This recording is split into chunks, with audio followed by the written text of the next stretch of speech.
Keberadaan Siti Jenar di antara wali-wali, ulama-ulama suci penyebar agama Islam yang mula-mula di Jawa, berbeda-beda, dan malahan menurut beberapa sumber ia tidak sebagai wali. Mana yang benar? Terserah pendapat masing-masing. Sekarang mari kita coba menyoroti falsafah faham ajaran Siti Jenar. Sebelum lanjut silahkan subscribe, like dan share. Semoga kalian semua selalu dimudahkan dalam mendapatkan rejeki dan selalu diberikan kesehatan amin ya robbal alamin.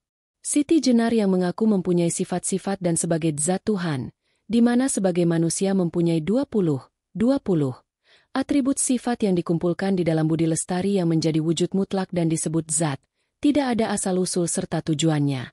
Hyang Widi sebagai suatu wujud yang tak tampak, pribadi yang tidak berawal dan berakhir, bersifat baka, langgeng tanpa proses evolusi, kebal terhadap sakit dan sehat, ada di mana-mana, bukan ini dan itu, tak ada yang mirip atau menyamai, kekuasaan dan kekuatannya tanpa sarana, kehadirannya dari ketiadaan, luar dan dalam tiada berbeda, tidak dapat diinterpretasikan, menghendaki sesuatu tanpa dipersoalkan terlebih dahulu, mengetahui keadaan jauh di atas kemampuan panca indera, ini semua ada dalam dirinya yang bersifat wujud dalam satu kesatuan.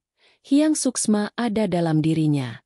Siti Jenar menganggap dirinya inkarnasi dari zat yang luhur, bersemangat, sakti, kebal dari kematian, manunggal dengannya, menguasai wujud penampilannya, tidak mendapat suatu kesulitan, berkelana kemana-mana, tidak merasa haus dan lesu, tanpa sakit dan lapar, tiada menyembah Tuhan yang lain kecuali setia terhadap hati nurani. Segala sesuatu yang terjadi adalah ungkapan dari kehendak zat Allah.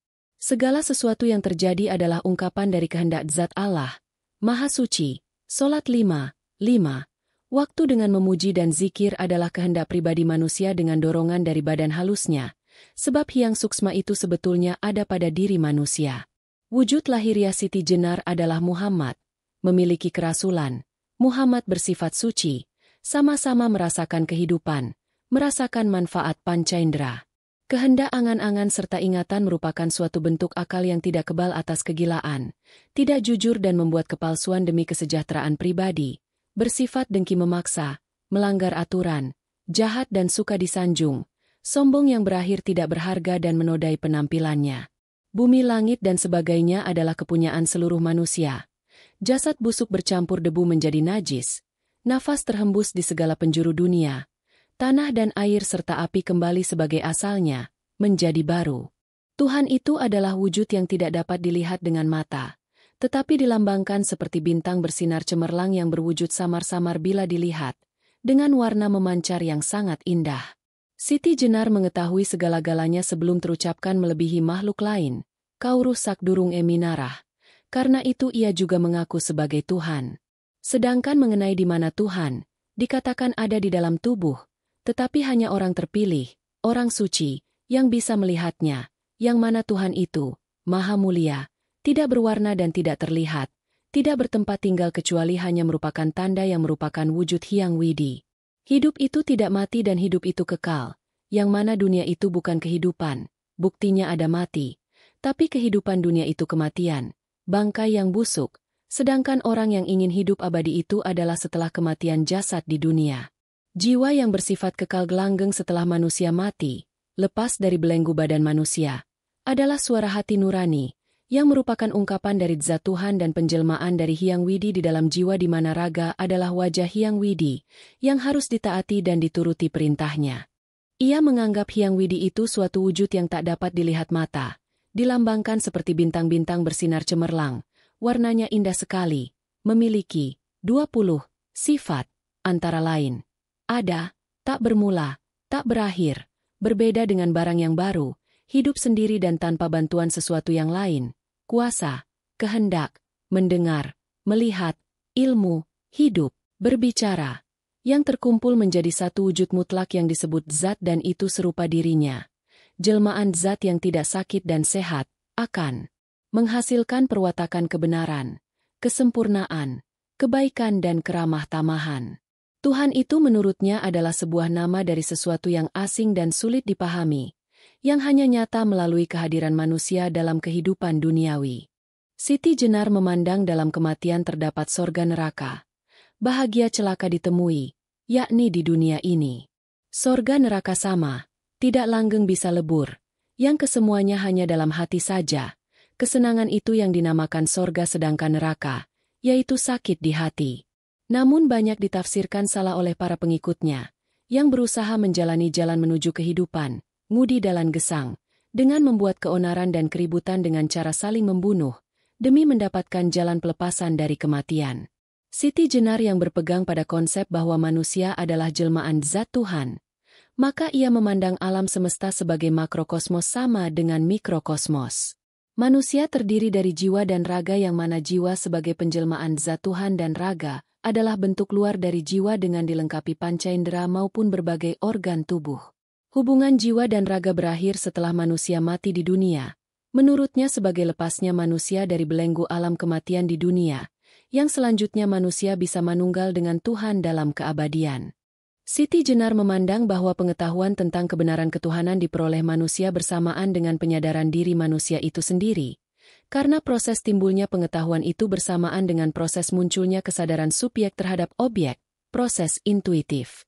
Wejangan pengetahuan dari Siti Jenar kepada kawan-kawannya ialah tentang penguasaan hidup, tentang pintu kehidupan, tentang tempat hidup kekal tak berakhir di kelak kemudian hari, tentang hal mati yang dialami di dunia saat ini dan tentang kedudukannya yang maha luhur.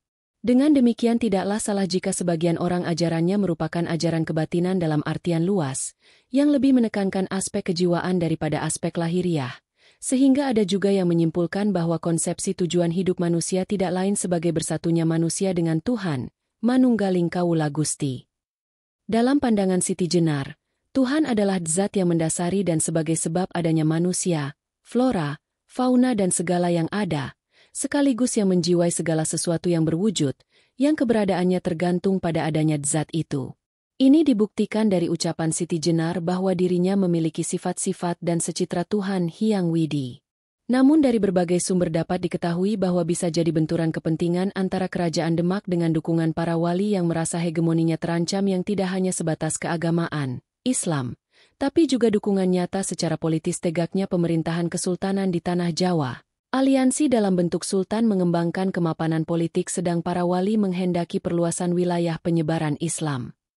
Dengan sisa-sisa pengikut Majapahit yang tidak menyingkir ke timur dan beragama Hindu-Buddha yang memunculkan tokoh kontroversial beserta ajarannya yang dianggap subversif, yaitu Syekh Siti Jenar.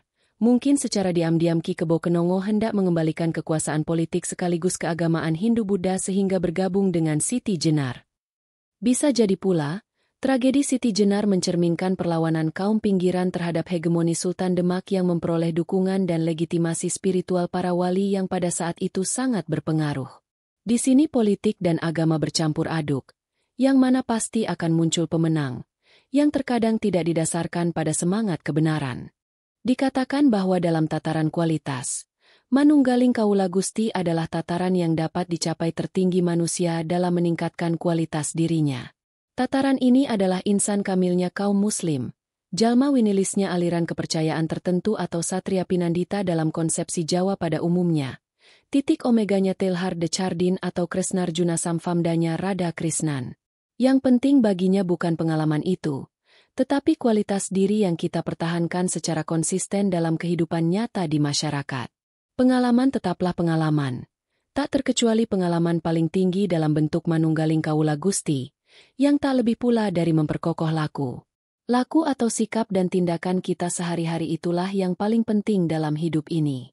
Kalau misalnya dengan kehusukan manusia semedi malam ini, ia memperoleh pengalaman mistik atau pengalaman religius yang disebut manunggaling Kawula Gusti, sama sekali tidak ada harga dan manfaatnya kalau besok atau lusa lantas menipu atau mencuri atau korupsi atau melakukan tindakan-tindakan lain yang tercela.